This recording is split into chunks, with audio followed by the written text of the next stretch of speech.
పెళ్ళైనా పండగైనా వేడుక ఏదైనా పట్టుచీరల ప్రత్యేక వేదిక వారాహి సిల్క్స్. ఎన్డీఏకి ప్రియాంక గాంధీ సవాల్ విసిరారు. ప్రస్తుత స్థానాల్లో 3వ వంతు సీట్ల కేటాయింపుపై రాజ్యసభలో డీఎంకే ప్రైవేట్ బిల్లుకు సంబంధించి బ్రేకింగ్ న్యూస్ చూస్తున్నాం. డీఎంకే బిల్లుకు ఎన్డీఏ మద్దతు ఇవ్వాలని ప్రియాంక గాంధీ పిలుపునిచ్చారు. మహిళలకు అన్యాయం జరిగిపోయిందని గుండెలు బాదుకుంటున్న వారంతా సభలో ఓటు వేయాలన్నారు ప్రియాంక. 543 సీట్లలో మహిళా రిజర్వేషన్లు అమలు చేద్దామని కూడా ప్రియాంక పిలుపునిచ్చారు. అప్పుడు మహిళా వ్యతిరేకులు ఎవరో చూద్దామని కూడా సవాల్ విసిరారు. हमें सत्ता में रहना है, अगर अभी नहीं किया जाएगा तो 2029 तक जो ये करना चाह रहे हैं परसीमन 2011 के जनगणना के आधार पर वो नहीं खत्म हो पाएगा। तो ये सब करने के लिए एक तरह से प्लान बनाने के लिए कि परमानेंटली हम सत्ता में कैसे रह सकते हैं और कैसे करें, महिलाओं का इस्तेमाल करके महिलाओं के नाम पर हम आरक्षण लें। अगर ये लोग सहमत होंगे, पारित हो जाएगा तो एक तरफ हम ये कर लेंगे, दूसरी तरफ से हमें सारी स्वतंत्रता मिल जाएगी कि काट पीट भी करिए, सीटों में किसी तरह से भी आप परसीमन करा दीजिए। 2011 के जनगणना के आधार पर होगा तो जाति जनगणना का भी कोई उनको रिकॉग्निशन नहीं लेना पड़ेगा।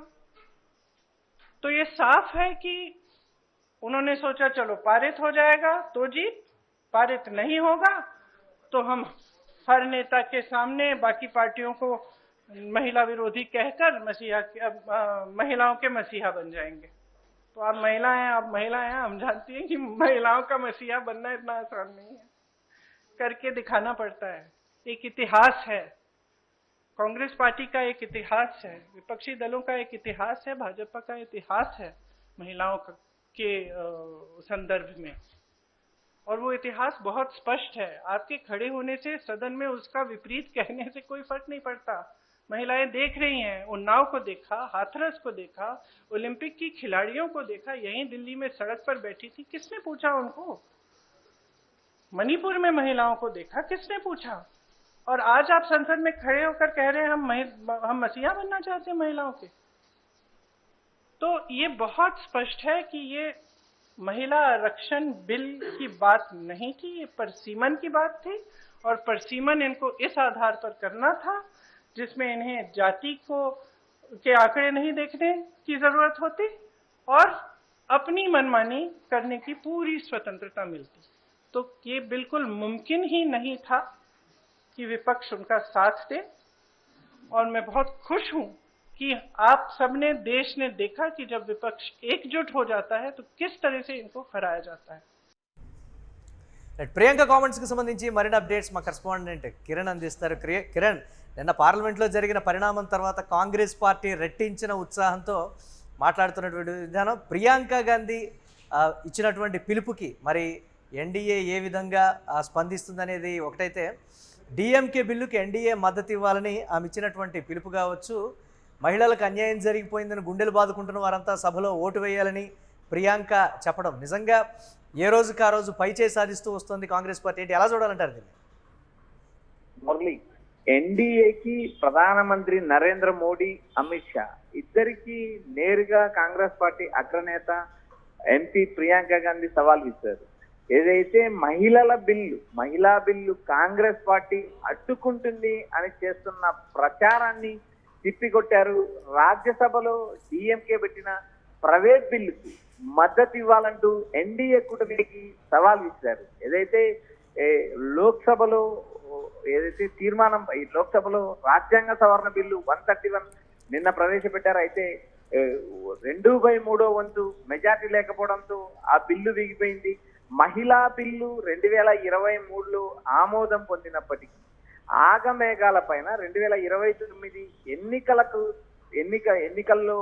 ఎన్నికల్లో మహిళలకు 33% రిజర్వేషన్ కల్పించాలని తీసుకొచ్చిన ఈ చట్ట సవరణ వీగిపోవడం జరిగింది. అయితే ఇక్కడ ప్రధానంగా మహిళా బిల్లు అని చెప్తున్న ఎన్డీఏ ప్రభుత్వం ఇక్కడ మహిళా బిల్లు కాదు, డీలిమిటేషన్ బిల్లు, కేంద్ర పాలిత ప్రాంతాల రాజ్యాంగ సవరణ బిల్లు, ఈ 2 బిల్లులని ఆమోదించుకోవడానికి మహిళా బిల్లులో ఇంక్లూడ్ చేసిందనేది సుస్పష్టం.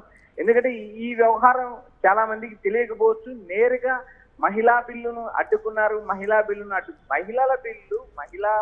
రిజర్వేషన్ బిల్లు 2023లోనే ఆమోదం పొందింది.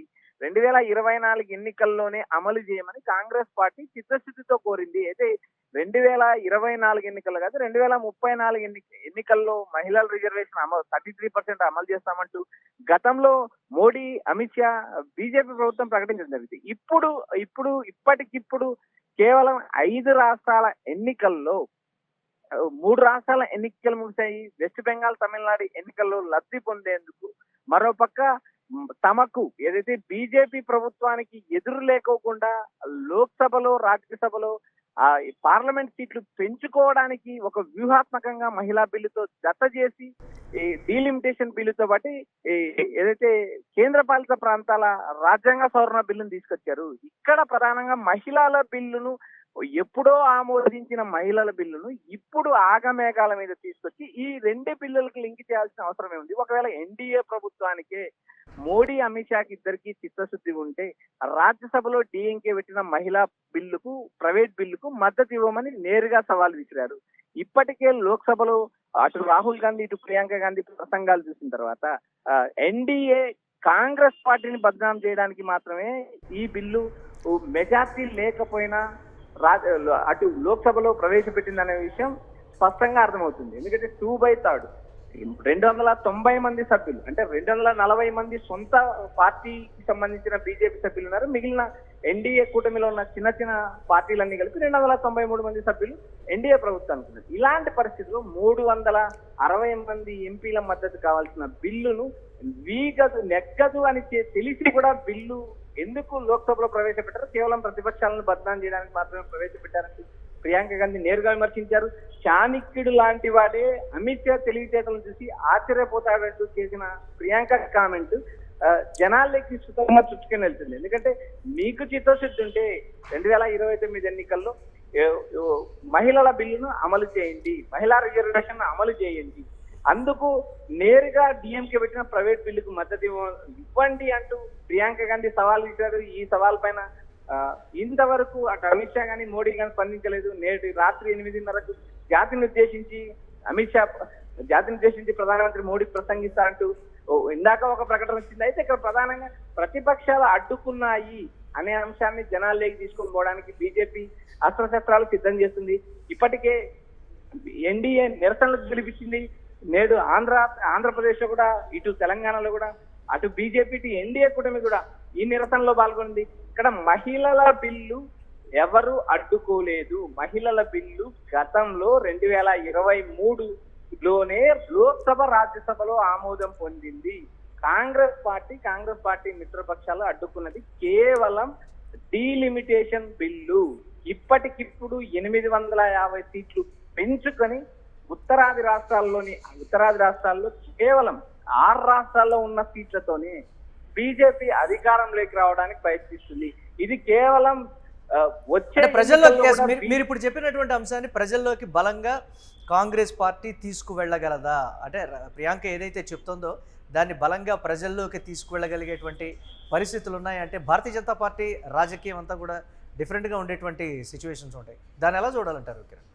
మురళి, ఇక్కడ క్లియర్ గా స్పష్టంగా ఈ దేశంలో ఉన్న ప్రాంతీయ పార్టీలన్నీ ఎక్సెప్ట్ ఆంధ్రప్రదేశ్ కు సంబంధించిన రాజకీయ పార్టీలు తప్పితే మిగిలిన అన్ని ప్రతిపక్ష పార్టీలు డీలిమిటేషన్ బిల్లును వ్యతిరేకించాయి. డీలిమిటేషన్ బిల్లు కేవలం బీజేపీ మరోసారి అధికారంలోకి రావడానికి తీసుకొచ్చిన బిల్లు మాత్రమే అనే అంశం ఆంధ్రప్రదేశ్ ప్రజలకు కూడా స్పష్టమైన క్లారిటీ ఉంది.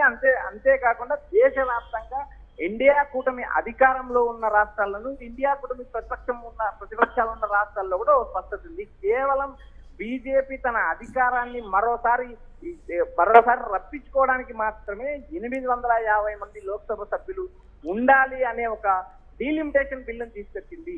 543 మంది సభ్యులు ఉండే లోక్సభలోనే 543 మంది సభ్యులు పాల్గొనే అవకాశం లేదు, వారు ప్రసంగించే అవకాశం లేదు. ఇలాంటి పరిస్థితుల్లో దేశంలో మరో 300 పైన ఎంపీలు పెంచుకోవడం వల్ల దేశ ఆర్థిక వ్యవస్థకు భారం. ఎందుకంటే ఎంపీలకు వారికి స్పెషాలిటీస్ ఇవ్వాలి, ఎమ్మెల్యే స్పెషాలిటీస్ ఇవ్వాలి, ప్రజల మీద అదనపు ఖర్చు పడుతుంది. ఇలాంటి పరిస్థితుల్లో ఈ డీలిమిటేషన్ బిల్లు తీసుకొచ్చారు బీజేపీ అనేది దేశవ్యాప్తంగా ఆయా ప్రజలకు కూడా ఖచ్చితంగా తెలిసిన సమాచారం. ఎందుకంటే గతంలో మాత్రం ఎప్పుడో జరిగితే ఎప్పుడో టీవీ పేపర్లో చూసి తెలుసుకునే విషయం కాదు. అరచేతిలో ప్రపంచం ఉంది, సోషల్ మీడియా చేతిలో ఉంది. ఎవరేం చేస్తున్నారనే అంశం స్పష్టంగా తెలిసిపోతుంది. కాంగ్రెస్ పార్టీ జనాల్లోకి తీసుకెళ్లాల్సిన అవసరం లేదు. ఎందుకంటే ఆయా రాష్ట్రాల్లో ఇప్పటికే ఆయా రాష్ట్ర ప్రతిపక్ష పార్టీలు ఇప్పటికే జనాల్లోకి తీసుకెళ్లాయి. ఇది కేవలం బీజేపీ తన అధికారాన్ని సుస్థిరం తీసుకొచ్చుకోవడానికి తీసుకొచ్చిన డీలిమిటేషన్ బిల్ అని స్పష్టంగా అర్థమవుతుంది public. Yes right, thanks for updates Kiran. ఎన్డీఏకి ప్రియాంక గాంధీ సవాల్ విసిరారు. ప్రస్తుత స్థానాల్లో 3వ వంతు సీట్ల కేటాయింపుపై రాజ్యసభలో డిఎంకే ప్రైవేట్ బిల్లుకు సంబంధించి కూడా ప్రియాంక లేవనెత్తారు. డిఎంకే బిల్లుకు ఎన్డీఏ మద్దతు ఇవ్వాలని ప్రియాంక గాంధీ ఇచ్చినటువంటి పిలుపు రాజకీయంగా చర్చనీయాంశమైంది. మహిళలకు అన్యాయం జరిగిపోయిందని గుండెలు బాదుకుంటున్నటువంటి వారంతా సభలో ఓటు వేయాలని కూడా ప్రియాంక చెప్పారు. 543 సీట్లలో మహిళా రిజర్వేషన్లు అమలు చేద్దామని కూడా ప్రియాంక ఈ నేపథ్యంలో చెప్పారు. అప్పుడు మహిళా వ్యతిరేకులు ఎవరో చూద్దామని కూడా ప్రియాంక గాంధీ విసిరినటువంటి సవాల్ సర్వత్రా చర్చనీయాంశం.